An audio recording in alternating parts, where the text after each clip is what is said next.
What's up, guys? So in the last video I mentioned that the next video would probably be a POV of walking in the streets of San Francisco.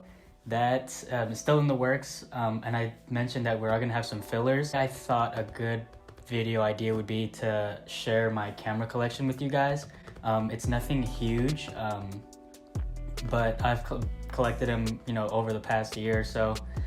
And this is what I have currently, so I figured it'd just be fun to kind of go through them. But yeah, I figured I'd just go through each camera and talk a little bit about it, how I got it, things of that sort, and then show some photographs at the end. So yeah, let's do that. So the first camera I want to talk about is probably the GoPro. I got this GoPro Hero 4 a while ago. It wasn't until recently when I started using it again, and this is actually what I'm going to be filming that POV street video with, and I'm gonna see how the video turns out with this camera, and if it's not the quality that I need. And I know GoPro's doing a trade-up program, so I'm gonna go ahead and see if I could trade this in for a new Hero 8, which I hear is really good. So yeah, that should be fun. We'll see how that goes. I'll probably upload the video with this camera anyway, but yeah, you guys will see both, so that'll be fun to compare the two videos with the two different GoPros. So the next camera I want to talk about is this monstrosity right here. It's a Land Camera Automatic 100. So up here are, the little tabs to focus it. I bought it for 15 bucks, and I get home and I'm researching it, I'm looking it up. I figured, it's $15, why not just buy it and then see what I can do with it after. So I get home and I look up how much the film costs for this thing. It's discontinued, and a pack of it goes for at least $70 to $80 on eBay. So I'm not sure if we're gonna be putting some film through this guy. Maybe in the future, we'll see, but for now it makes a really good, it's cute on the shelf. It's nice. So here I have another Polaroid. Yeah, it's the one-step close-up. This camera I also got I got this at Goodwill actually, for $5. So I scored on this one. It takes 600 type film, which is still available, still selling in stores. It is a little bit pricey, but I mean, with the size of the Polaroids, I'm not complaining at all.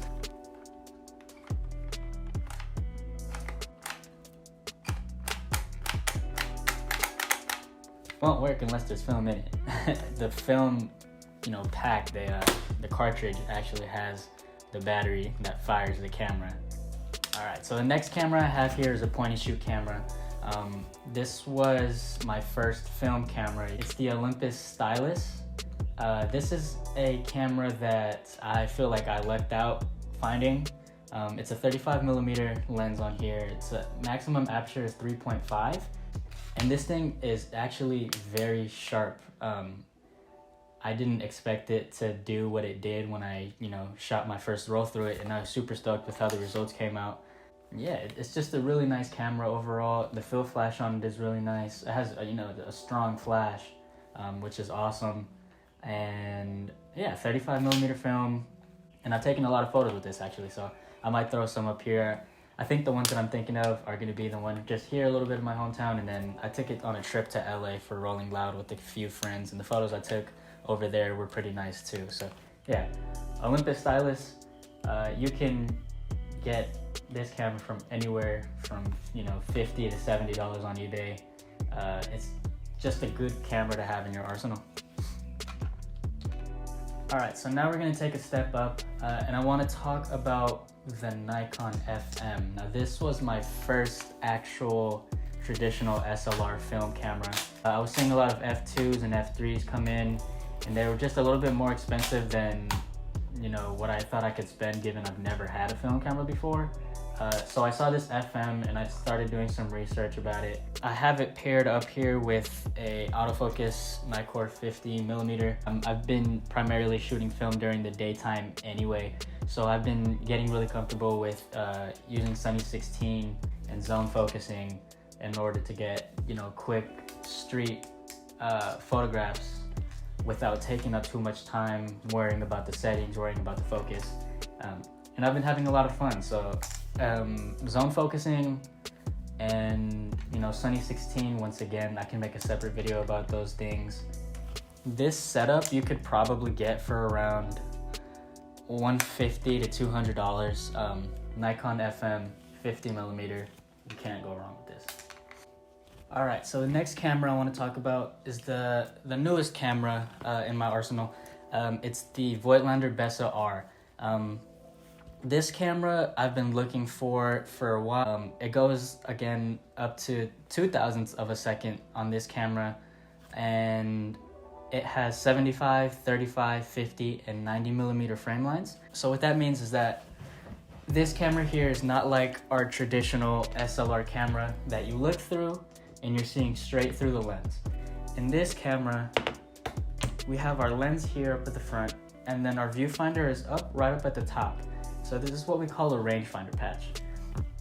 And when you look at this rangefinder, it has different lines based on what setting you have it on. So if I have a 35 millimeter lens on this camera, I would go ahead and switch it to the 35 millimeter frame lines, and I can look in here and I can see the lines showing me what's going to be in my frame when I take the picture. Using this camera has been, just so fun in the street. Usually in these cameras, when you focus, you'll be able to see two images in the rangefinder patch, and you're in focus when those two images go ahead and line up. But in this case, with this lens, the rangefinder patch won't actually do anything. I can move the focus all day long. It's not going to be showing any images in here. So again, I've been learning to pick a aperture, move the focus to a certain spot, and kind of measure what's going to be in focus depending on how far away from me it is. And again, it's been a challenge, but it's been fun as well. It's been super, helpful to learn these things. Now this setup, I actually spent quite a bit of money on. The body alone costed me about $400 on eBay, which isn't bad at all, actually. I think I got a pretty good price for it. So I got the lens for a pretty good price as well. It is a snapshot scope R. It's a 25 millimeter. And I've shot a couple rolls through it. But yeah, so far it's been a great camera. It's just been a really fun camera to use. Alright, so the last camera I wanted to talk about is a camera that's not actually mine. This is a Siebel TLR camera. What that means is that it's a twins lens reflex. So this camera is a medium format camera, so it does not take 35 millimeter film like some of these other cameras do. It takes a larger format called 120, and the aspect ratio that comes from this camera is actually 6:6. So the negatives actually come out as squares, coming out of this camera, which I find really cool. And I think the coolest thing about this camera is actually the finder on it. So it's this little pop-up. It has the focusing screen right down inside, and then it has a magnifier so that you can put your eye right up to it and focus using this little knob on the end here. It's a really cool camera.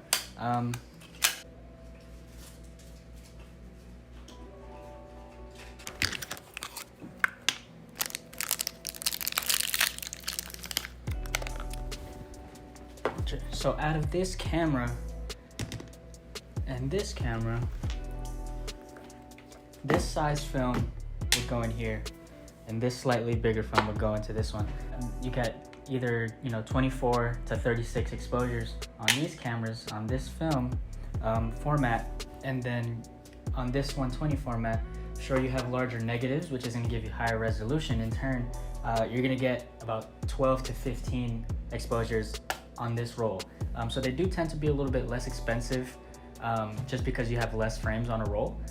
But in trade, you have higher resolution photos because you have such a bigger negative to scan from. Yeah, so that was my camera collection. This collection is still expanding, of course. I'm going to be getting a lot of new things. And if you guys have any suggestions for film cameras or any cameras in general that I should be checking out and that you guys want to see reviews on, feel free to leave that in the comment section. And thanks for tuning back in, for checking me out. So if you guys have any questions about any specific camera, let me know. I'll make a video on it. That's going to do it for today. Once again, thank you for watching. Like, comment, subscribe, do all that stuff.